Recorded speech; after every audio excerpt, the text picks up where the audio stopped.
I was watching Ramana Maharishi documentary yesterday. I've seen that many years before. It is amazing. Yeah, it's worth, well, for me anyway, it's worth watching many times. Sure, it is. And there's an interesting dialogue in well, there's many interesting dialogues, but there's one interesting dialogue in with his one of his principal disciples, whose name I can't remember. It's like Ganapati or something like that. Famous disciple of his, and the disciple asks, "What is tapas?" And I personally don't know what it means. But Tapas means spiritual practice, sadhana, another name for spiritual asceticism. Okay. Because this guy is like a phenomenal scholar, and everybody's impressed by his presence even. You know, he's like, people were in awe of him, this disciple. And he went to Maharishi, Ramana Maharishi, and said, I know everything about everything. But please, I need help. Please, tell me what is tapas? And then the answer is something like, basically, go looking for the I, and go looking for the I, and look for the source of the I. And when you find the source of the I will dissolve into the source, and then the real I will appear. It's something very close to this that he says. So what's the difference between that, looking for the source of the I, and the practice that you tell me to do, which is to what is looking at the what is looking at the I, or when you're meditating on emptiness, for example, and there is no I, what is able to accommodate that experience? Are they the same practices, just in different words? Yeah, it is the same practice as an end result, but through another standpoint. So you can you can go to the top of the mountain through different paths. So there are many kinds of practices, tapas or sadhanas, that they will reveal that the fake small I does not really exist. It is only what we call in Advaita Vedanta Chiddabhasa, which means the reflected consciousness.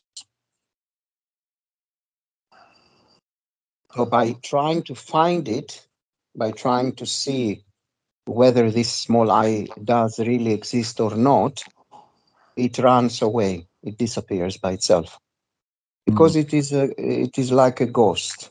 It does not have inherent existence. It borrows its existence from the real consciousness, the real I.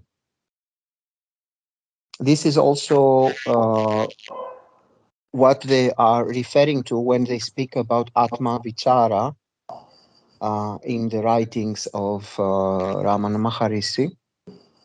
But when Ramana Maharishi was speaking about doing Atma Vichara, he was not, of course, meaning or wanted to say, to ask, who am I, who am I, who am I, like a parrot. Atma Vichara, it does really exist in Advaita Vedanta Guru Parampara or holy tradition, and it is Sravanam and Mananam, like listening and inquiring into the nature of Atma or Brahman. This is Atma Vichara. Atma Vichara really means investigation or inquiry into the nature of Atma or Brahman, which cannot be done by simply asking the question, who am I, who am I, who am I? Because actually there is no answer in this question. Atma Vichara cannot be revealed and cannot be done through this question. It can be revealed only through Mahavakya Upadesa, through a competent guru who belongs to a Guru Parampara, Sampradaya. And through his guidance, you do what we say as Sravanam, Mananam, and then Nitidhyasanam to internalize all this total inquiry. So what was the can't say the word. Shravanam, what's the first stage? Sravanam. Shravanam, Mananam. What was the Shravanam and Mananam that Maharishi's disciples did then? It was this analysis, because they were not actually doing in a right way Sravanam and Mananam and also Nididhyasanam, because himself, Ramama Maharishi, was not part of any Guru Parampara, at least in this reincarnation, in his last reincarnation. So he was not able to guide his disciples according to the Upanishads. He was trying to guide them according to his personal experience and through his realization, but that is not enough. It can be enough only to those who are on that spiritual maturity as himself. Because if you say to anybody, just ask, who am I, who am I, who am I, nobody will be able to find out the truth and to find out the nature of the self with capital S. It is impossible. It needs only Sravanam, Mananam, and Nididhyasanam, and a constant and regular study under the guidance of a competent guru. There is no other way. And of course, it is also mentioned like that in the Upanishads. Yes, because some of his disciples then must have been very close to attaining realizations before they met him, because they yes, they were. They were realization, some of them, just by yes, they were. Just by listening to a few instructions, because he did teach a little bit. They just listened to a few instructions, and some of them, they attained realizations just by being in silence with him. So they must have been exactly. very mature. They were, some of them, they were really ready for such kind of a teaching. Just like Ramama Maharishi himself was ready, and at the age of 16 years old, he was having this death experience, and it was enough to complete his self-realization process. And also the one who wrote one of his first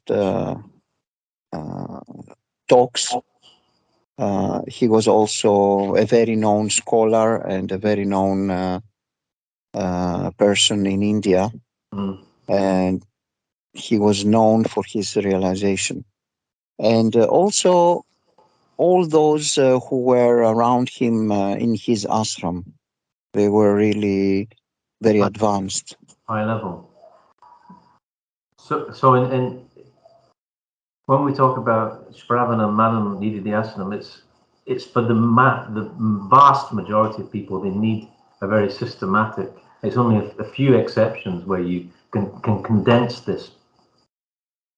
Yes, exactly. Like Ramana Maharishi himself, of course, he was not in need of doing this process of Sravanam, Mananam, and Nididhyasanam in this reincarnation, in his last reincarnation. But how many are in that level, in that spiritual level of maturity? I wanted to ask you something about kind of flexibility and adaptability and spontaneity. Because yesterday, for example, I was watching that documentary. I listened intently to this dialogue when Ramana Maharishi said, "Search for the source of the I." I was very inspired to follow that instruction. And I think it was the right thing to do. I didn't do it though. I think it was the right thing to do was to follow that instruction because I was inspired in that moment to do it right there, you know. But because you'd given me a slightly different instruction, I thought my mind was like, no, you can't, you can't follow this inspirational moment. You must stick to what you've been told. I think my mind is like a dictator sometimes, like a dogmatic dictator, because it would have been, it's the same question, just from a different standpoint, as you explained earlier. And why not go with the inspiration in the moment?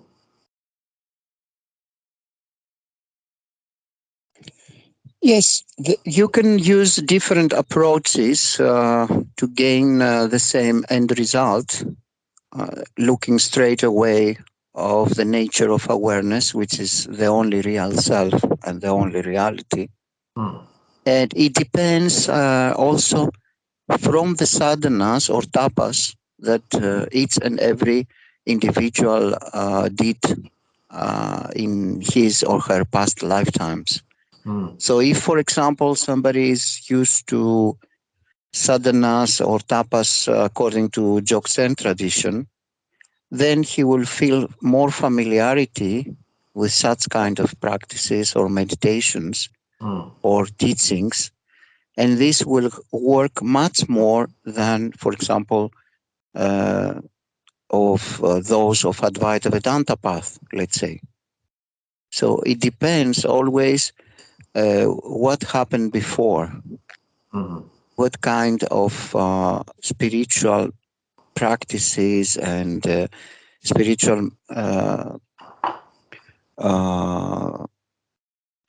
habits had each and every individual. Of course, apparent individual, because there are no individuals in reality.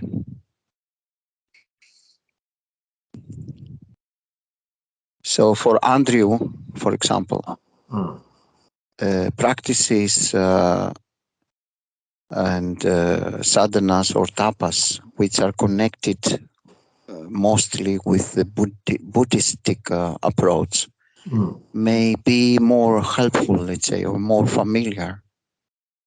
And they will not need so much practice because of practicing before in previous lifetimes.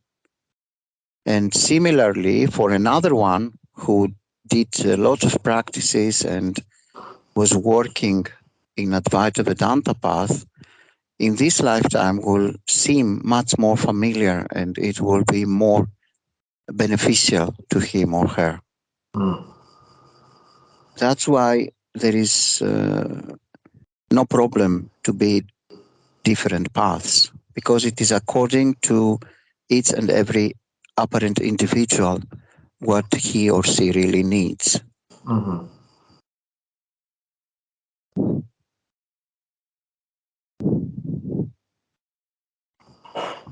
But also, just in the moment, when you're inspired, it's okay to follow your inspiration in that moment. Like the example I gave, I was inspired to follow Ramana Maharishi's instructions in that moment. Yes, also it is about how you feel the particular moment and how you are open or not. And if this can be inspiring, this moment, yes, you can follow it and you can try it. And there is no problem. Whatever is helpful, you can use it.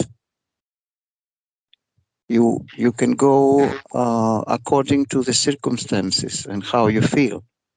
But it is, on the other hand, is always more helpful to follow the guidance that you can find in the ancient scriptures, in all the legitimate and real sampradayas, guru paramparas, which is a more, let's say, secure environment, instead of experimenting all the time. You can also experimenting and see how you feel and how you can be inspired, but also you have to follow the previous paths and the previous sages who have walked the path and who can really offer a very, very precious instructions. Yes, it's not something, I mean, to do all the time. Or just like in that one Yes, moment, it was like yes, not something to be done regularly. Experimenting, I mean. Um, Similarly, this is a slightly different question again, because in this instance, I have no instructions. So when I'm reciting the mantra that I was given, I'm experimenting a little when I'm reciting it. For example, maybe this is me being stupid, I don't know, but I'm reciting the mantra and I do it differently nearly every time. In a sense, and not major differences, because I'm just reciting a mantra. How different can it be? But I'm reciting the mantra, and for example, I think it was the day before yesterday, when I'm reciting it, I'm really trying to get. I'm reciting it inwardly, not outwardly, inwardly, and it's almost like I'm trying to become one with the mantra, and when I'm reciting it, it's almost like the inner vibration I want to pervade my entire being. That's just me making up an idea. I mean, I have no idea. I've not had any instructions exactly how to recite the mantra inwardly, but to be like to become one with the mantra, so it pervades my inner being. So I'm experimenting. I think that, and it was inspiring to do it like that, to really get inside it and to become one with it, and for it to feel like it was vibrating inside my inner being. So this kind of experimentation, I presume, is okay, because why not? Yes, of course, no problem. Mm. No problem. But always keep in mind I can't hear you very well. It's quite muffled. always should remember the instructions of the Guru Parampara, that it's not about also the experience that it is the most important.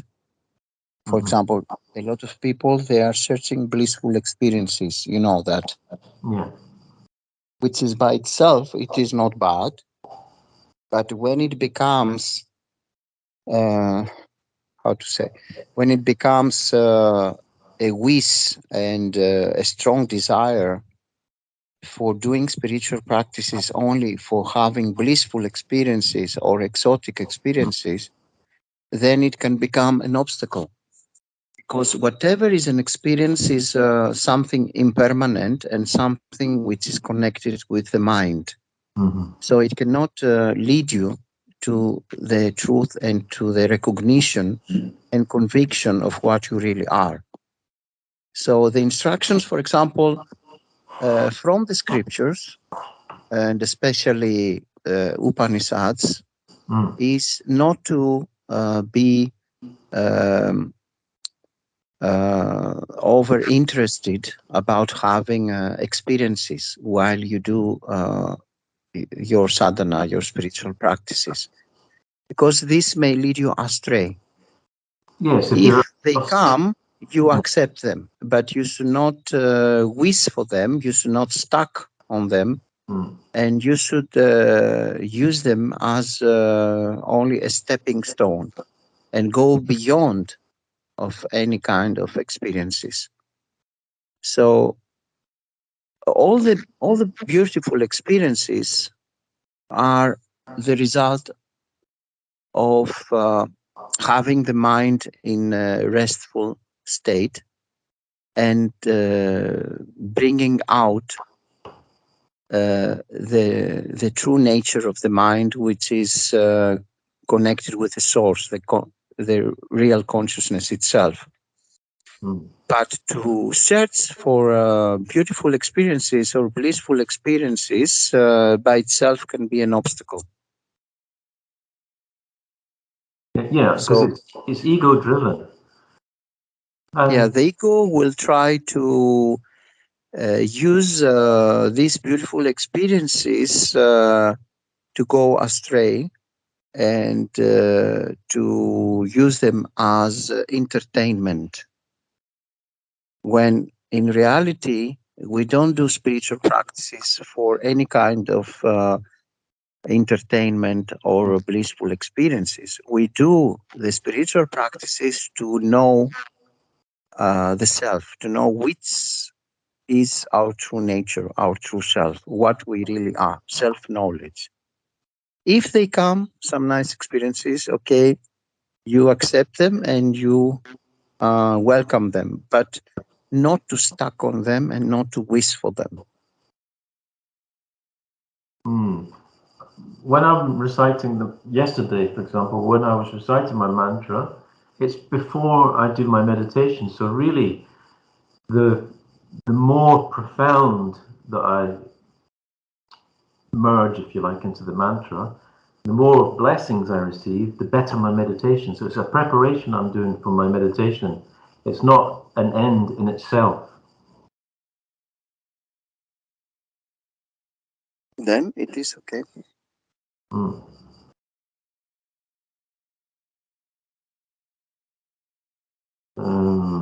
Especially the recitation of the mantra that Andrew have received by doing japa mala, it is not for self-knowledge. It is not for revealing the nature of the self or what you really are. It is for chitta suddhi, the purification of the mind, the preparation of the mind.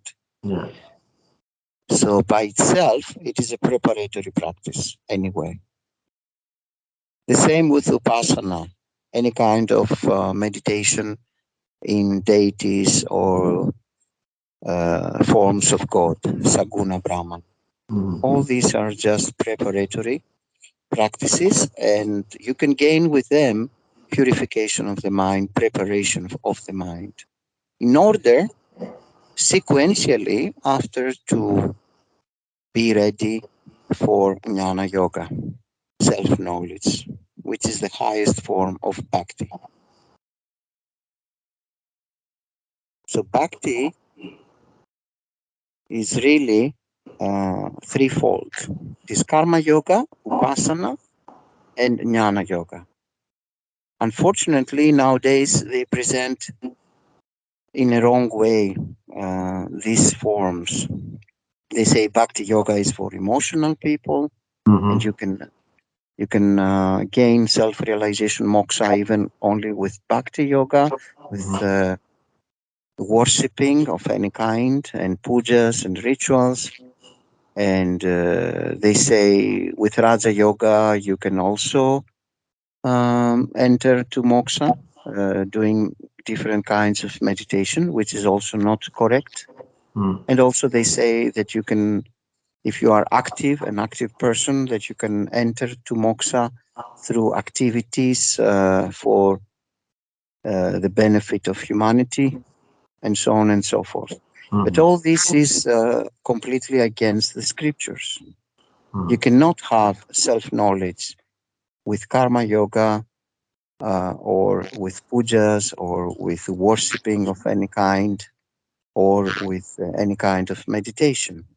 Meditation by itself cannot reveal the self, cannot reveal our true nature. It is only for preparatory purposes and for the purification of the mind, but it cannot by itself reveal what you really are, self-knowledge. So real bhakti, according to Upanishads, to the Upanishads, which is of course the highest form and the most profound teachings that ever existed, is the combination. Bhakti yoga is really a combination of karma yoga, upasana, and jnana yoga.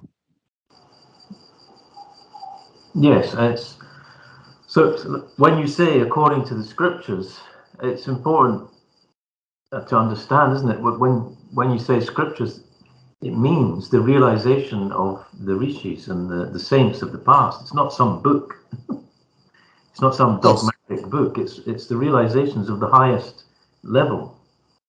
Yes, and the rishis always they mention that this truth that they have conveyed, it's not their own truth. It is what they have received from their gurus.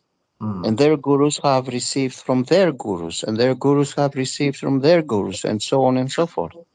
So the actual source of these teachings are not the rishis themselves. It is the ultimate consciousness. It is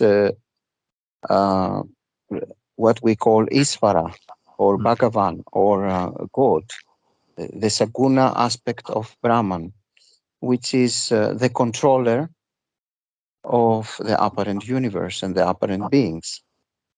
So What's this Saguna? teaching, the ultimate guru, or the Adi Guru, as it is mentioned, it is Isvara himself, God himself.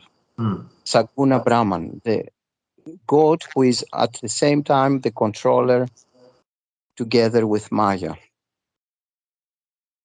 I was reading about Maya, and at the end of this amazing book that I've been reading, Thoughts from the Gita, it's very, very good. And it's a very profound book, very intellectual, and a lot of it I need to read many times probably. And everything in it, as far as I'm aware, which is not that far, is correct and in accordance. That's why they sell it at Sringeri. It's in accordance with the lineage. And when it got to what is Maya, it really, I don't understand it. Really, I can understand. I'm reading a little bit and thinking, okay, I understand English, but really, it's like the potential for all experience. It's different. It gives different short explanations, and he gives a long definition. But I really don't understand it. So, what can you tell me about Maya, or is it important to even know about it? Yes, Maya is the most difficult topic in Upanishads because it cannot fall into the category of existence, of the category of non-existence. So it is the most profound and the most difficult issue because Maya is something like the shadow of Brahman. And through Maya, whatever appears and disappears can be so. Because Brahman cannot create and cannot do anything. He is only the substratum. This substratum, this source, cannot produce and cannot create and cannot do anything at all. But Maya, it's a kind of a shadow, it's a kind of a power of projecting the apparent universe and the apparent beings. But in itself, Maya, you cannot say that it really exists or it does not exist. It is, as the Upanishads are mentioned, it is seemingly existent, the same as like the universe and the apparent beings. They have no real, they are not really created. It is only an appearance through the projecting power of Maya. So just like the dream, you cannot say that the dream does not exist, and you cannot say that the dream does really exist. For the dreamer, whatever appears in the dream, it is fully functional and fully appears as real for the dreamer. The same with the apparent universe and the apparent beings. While in this big dream, yes, just like in the big dream, everything experientially appears real. The same with the dream in the night. For the dreamer, experientially, everything appears real. So there is experienceability for the dreamer in the dream in the night. There is utility. If the dreamer is thirsty and somebody offers to him water, the thirst will go away. Mm-hmm. And also there is transactability. The dreamer can have transactions with other apparent beings, just like it is real. But upon waking up, there is no anymore this dream world. Mm. So that's why in Advaita Vedanta we use the dream, because to have an experience of something, it doesn't prove its real existence. Mm-hmm. That's why I said earlier that any kind of experiences in sadhanas, in spiritual practices, does not really mean so much. Mm. It's not about experiencing in spiritual practices. It is about internalizing the truth that you have been receiving through Sravanam and Mananam. That's why in Advaita Vedanta we don't start with Nididhyasanam. We start with Sravanam and Mananam, and then we internalize or assimilating this truth with Nididhyasanam. Mm-hmm. But in other spiritual paths, they start somehow with meditation, which is wrong, Mm. because experiences are on the level of the mind. Anything that is an experience, actually, it is impermanent. Mm-hmm. It is not something stable. It comes, it goes. It comes, it goes. But what is accommodating each and every experience does not come and go. The substratum of awareness, consciousness, Brahman, does not come and go. It's always the same. It is always unchanging. It is this formless, nameless, birthless substratum. It is like a space-like field, which is always unchanging, just like the screen of the cinema. Whether there is an experience of a drama in the screen or an experience of a comedy, the screen itself does not change. It can accommodate both experiences. It can accommodate a good, a positive, or a happy event in the Mm. screen, or it can accommodate a dramatic event. But by itself, the screen does not have any kind of a change. It is exactly the same with our true nature as awareness consciousness. So it is not important to have beautiful, blissful, or exotic experiences. Mm. They cannot reveal awareness itself. They may give some kind of courage. You may feel that it was nice, and you may enjoy these experiences, but by themselves, they cannot reveal what you really are. So to be so much concerned about having spiritual experiences, it is not the true way of finding your true nature, your true self. So you said it's like a space-like field. Yes, which does not have a beginning or an ending point, does not have any borders. So if you are in Nididhyasanam and your experience, any experience you have in nididhyasana, like for example, your mind might become very peaceful and like feel like vast and space-like, but that's still something that you're observing. Can you experience, it's a strange question, but can you experience your true nature? Can you experience yourself? Is it an experience? Or No, like, it cannot be an experience, but what can it be then? because that would mean that you objectify your true self. But your true self-awareness cannot be objectified. It is the subject, it is the seer. It cannot be the seen. It cannot be an object that you have an experience of that. It is that which can accommodate each and every experience, but by itself cannot be an experience. It is like you want to see your eyes, the eyes to see the eyes.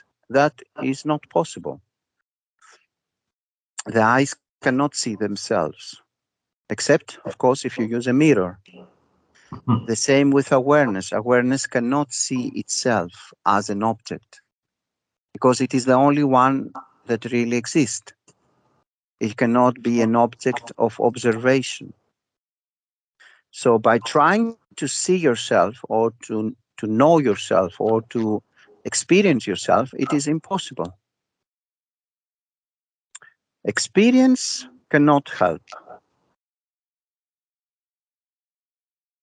Any kind of an experience is an impermanent thing, a mithya thing, something that appears and disappears, and something which is not permanent, mithya. So what we do in Advaita Vedanta, we receive the revelation of the Upanishads. We receive through Sravanam and Mananam this revelation, and then we internalize, assimilating through Nididhyasanam, through the Vedantic meditation process, which is not a real meditation as we know it from other paths, which is a kind of an absorption or silence. In Nididhyasanam, Vedantic meditation, it is more a contemplative method.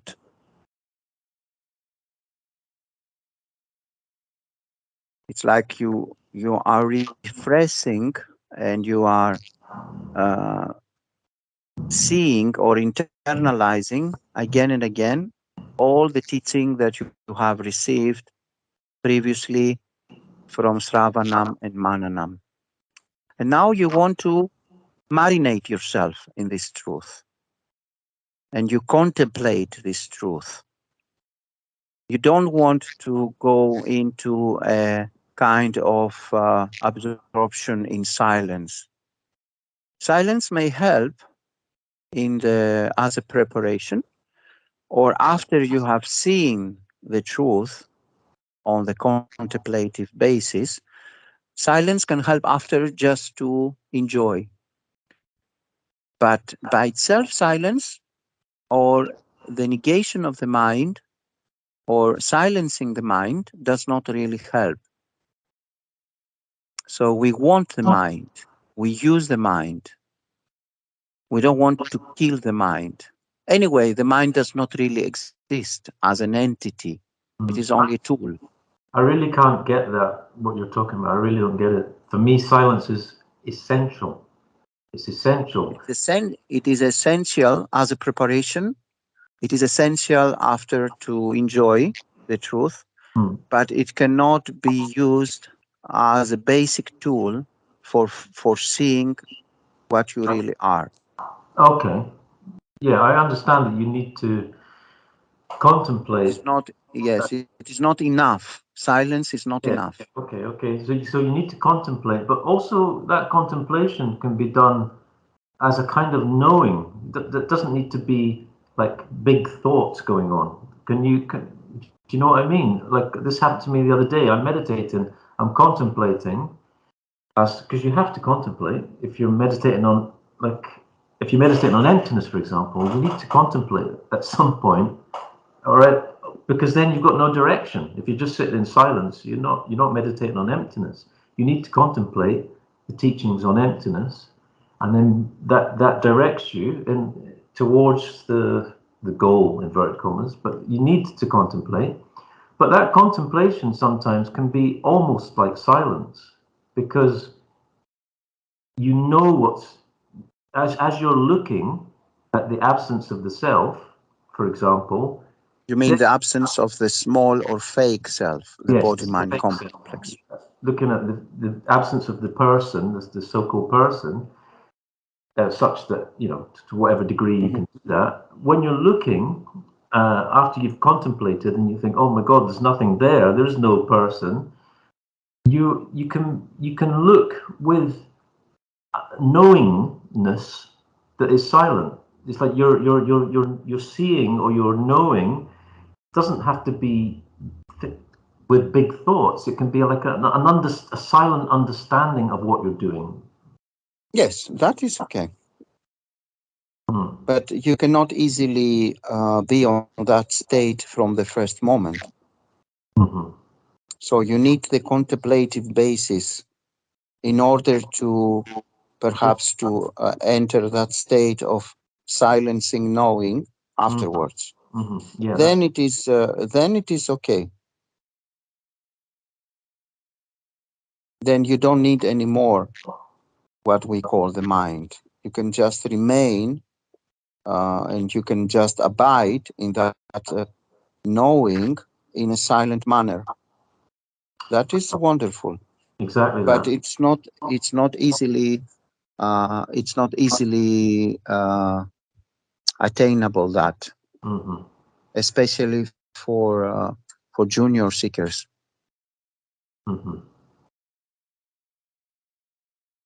No, For a very much senior meditator, it can be more easily done. But for a junior meditator or a junior spiritual seeker, this abiding in a knowing which is silent, it is very, very difficult. And the same with a jnani. A jnani does not need anymore to do nididhyasanam as well. Satchitananda don't need to do any kind of nididhyasanam or any kind of meditation anymore. Because this knowing is permeating 24/7. So why to do any kind of nididhyasanam or meditation or contemplation? There is no need anymore. If for more than 12 years there is a permanent recognition and conviction of this knowing, then there is no need. It is just an abiding afterwards on that knowing. Even if there is no silence, the knowing is there as a permanent recognition and conviction. Whether you walk, you eat, you speak, you do whatever the body-mind complex needs to do as an activity, this knowing is always there. So to be aware that you are awareness, and that to be on a permanent basis, as a permanent knowing and conviction, this is what we call self-realization. And then there is no need of any spiritual practice anymore. You may do apparently some participation in Vedic ritual, let's say, Vedic rituals or pujas, or participating in any kind of religious or spiritual activities, not because you need to do the purification of the mind, Citta Suddhi, or you need to enter to this knowing, but you may perhaps do this as an example for the other seekers. as a good example. Or you may do Vedic rituals for purification, for the purification of humanity. Just like the Sankaracharyas in the mats, they are doing for hours. They don't do them for themselves to become a jnani. They are already a jnani. So they do these rituals for humanity. They don't really gain anything from these rituals. And they don't need to gain anything from these rituals. Their life is just for the service to humanity. Loka Sangraham, purification and upliftment of humanity. The same with Ramana Maharishi. Ramana Maharishi need not to do any kind of spiritual practice.